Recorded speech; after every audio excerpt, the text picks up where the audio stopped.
মমতা হচ্ছে গাছের এখনো হলুদ পাতা, আগামী দিনে ওই হলুদ পাতা শুকিয়ে ঝরে পড়ে যাবে এবং বাম আইএসএফ জোট সরকার গঠন করবে, এটা আমাদের দৃঢ় বিশ্বাস। দেগঙ্গাতে যদি আইএসএফ এর প্রার্থী জেতে, আমরা দেখি যদি না আজকে দেখলেন তো জনসমুদ্র। এবার 2026 সালে জোট সরকার আসছে, বিজেপি তৃণমূল দুজনের বাইনারি মানুষ ধরে ফেলেছে, ওরা ক্ষমতায় আসতে পারবে না, জোট সরকারের জয় হবে। আইএসএফ জিতবে, আমাদের দেগঙ্গা কেন্দ্রের মিন্টু সাজি জিতবে। সামনে কারা, সামনে কারা, পেছনে কারা, বাজারে কারা। আচ্ছা, আইএসএফ এর প্রার্থীকে মানুষ কেন জেতাবে? প্রার্থীটা খুব ভালো ছেলে, তার কোনো দুর্নীতি নেই, তার কোনো দুর্নীতির বলে কোনো পাই না। যে টিএনপি থেকে যে দেখেছে যে কন্ডিশন, সে হচ্ছে তোলাবাজি, তার গ্রামের লোক কোনো তারা চায় না, আর কি বল। আচ্ছা, আমরা দেখেছি প্রতিবার ভোটের সময় রিগিং হয়, ছাপ্পা হয়, বুথ রক্ষা করার ক্ষমতা রয়েছে এবারে আইএসএফ বামফ্রন্ট মিলে। হ্যাঁ, প্রচুর মানুষ পুরো উতলা হয়ে গেছে। দিল্লিতে গিয়ে ইয়ে করতে হবে, তাহলে ওখানে গিয়ে ভোট চাপ, এখানে কেন ভোট চাচ্ছে? আমাদের ওয়াকফ সম্পত্তি বিয়ের সময় তো বলেছিল দিল্লিতে গিয়ে ভোট চাতে, আমি দিল্লিতে গিয়ে ভোট চাপ, এখানে কেন ভোট চাচ্ছে? দেগঙ্গা বিধানসভা কেন্দ্রে প্রতিবারে দাঙ্গা হাঙ্গামা আমরা দেখেছি, রিগিং চলে, আমরা পঞ্চায়েতেও দেখেছি কিভাবে ভোট হয়। আপনারা কতটা প্রস্তুত এই বুথ রক্ষা করার? ভোট এবার হবে না, এবার আমরা প্রস্তুত আছি। এবার 26-এর ভোট হবে, আমরা 2020 ব্যাটিং করবো।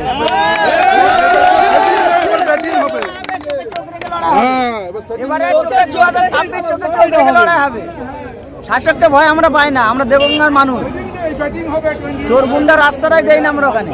এবার চোখে চোখ রেখে লড়াই হবে। বিগত দিনে তৃণমূলের ওখানে এমএলএ ছিলেন, তৃণমূলের এমএলএ বলছেন ওখানে সার্বিক উন্নয়ন ঘটেছে। আপনারা তো দেগঙ্গার বাসিন্দা, আপনাদের কি মনে হয় সত্যি সার্বিক উন্নয়ন ঘটেছে? তৃণমূলের এমএলএ রহিমা মণ্ডল, তিনি 21 সালে এসেছেন ভোট প্রচারের জন্য, আবার 26 সালে তিনি এসেছেন। এর মধ্যখানে বিগত 4 বছর তিনি আসেননি। কিসের উন্নয়ন করেন? রাস্তাঘাট আপনারা মিডিয়ার মানুষ দেখে আসেন, গ্রামগঞ্জগুলো ঘুরো, প্রত্যেকটা পুকুরের গাডাল নেই, টালির পাইলিং, সেসব গুণে এত হারে দুর্নীতি আছে, যখন তখন ভেঙে পড়ে যাচ্ছে। আপনারা দেখে আসেন, প্রত্যেকটা জায়গায় দুর্নীতি। এবং আমাদের যিনি প্রার্থী হয়েছে আমাদের দেগঙ্গায় বিরোধী টিএমসির, যিনি বিদেশ, আনিসুর রহমান বিদেশ, তিনি একজন হচ্ছে ক্রিমিনাল এবং চালচোর। আচ্ছা, শওকত মোল্লা যেমন ভাঙড়ে গিয়ে হুঁশিয়ারি দিয়েছেন যারা তৃণমূলকে ভোট দেবে না তাদের কোনো সরকারি সুবিধা দেওয়া হবে না, দেগঙ্গাতেও কি এমন কোনো থ্রেট এসেছে? প্রত্যেকটা বাড়ি গিয়ে বলছে লক্ষ্মীর ভান্ডার পাবে না, যুবশ্রী পাবে না, তারপরে ওই যে কন্যাশ্রী পাবে না, এই সমস্ত যে সরকারি প্রকল্প আমরা বন্ধ করে দেবো, ভূমিহীনদের নাম কেটে দেওয়া হবে। প্রায় 1 লাখের অধিক তোমার যুবসাথী জমা পড়েছে, 10,000 লোকে দিয়েছে, বাকি লোকগুলোর কে দেবে? আচ্ছা, আর একটা প্রশ্ন, আমরা বিভিন্ন সমীক্ষায় দেখতে পাচ্ছি স্ট্রিম মিডিয়াগুলোতে, যেখানে বিজেপি তৃণমূলের রেশারেশি দেখাচ্ছে, বিজেপি সরকার করবে না তৃণমূল সরকার করবে, যেখানে বাম প্রার্থী আইএসএফ প্রার্থীদের 0 দেখাচ্ছে অথবা 1টা দেখাচ্ছে। আপনাদের কি মনে হয় এবার 2026-এ কতগুলো আসন বাম আইএসএফ মিলে দখল করতে পারে? এবার 2026 সালে জোট সরকার আসছে, বিজেপি তৃণমূল দুজনের বাইনারি মানুষ ধরে ফেলেছে, ওরা ক্ষমতায় আসতে পারবে না, জোট সরকারের জয় হবে।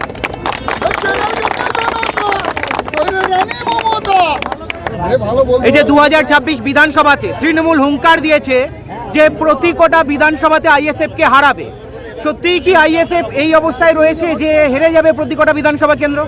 এটা প্রথমে বলতে চাই, আমাদের উত্তর 24 পরগনায় টিএমসি পুরো নীল হয়ে যাবে, একটি সিটও পাবে না।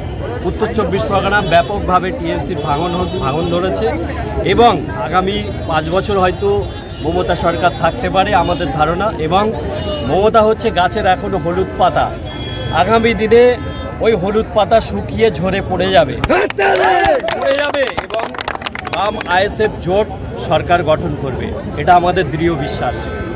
আচ্ছা, আপনাদের আসল শত্রু কে, তৃণমূল না বিজেপি?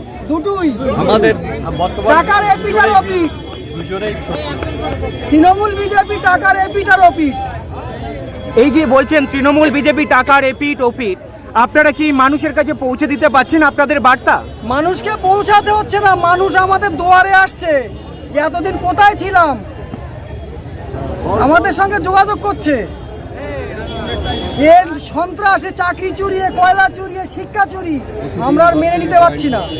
প্রতিদিন শয়ে শয়ে লোক আমাদের সঙ্গে জয়েন করছে। আচ্ছা, দেগঙ্গাতে যদি আইএসএফ এর প্রার্থী যেতে, আমরা দেখি যদি না, আজকে দেখলেন তো জনসমুদ্র, নবীনের আপনি বলছেন কি কোথায় আছেন? আপনি দেখতে পাচ্ছেন না? এই জনসমুদ্র আপনি দেখাচ্ছেন আইএসএফ এর, কিন্তু অন্যদিকে তৃণমূল একই জনসমুদ্র দেখাচ্ছে। শুনুন, এখানে কেউ 500 টাকার এক প্লেট বিরিয়ানি লোভে আসেনি। প্রত্যেকটা মানুষকে জিজ্ঞাসা করুন, প্রত্যেকটা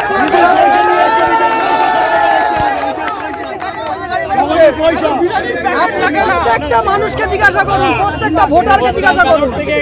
টাকা একটা সিঙ্গারা মানায় না তৃণমূলের। আইএসএফ জিতবে, আমাদের দেগঙ্গা কেন্দ্রের মিন্টু সাজি জিতবে।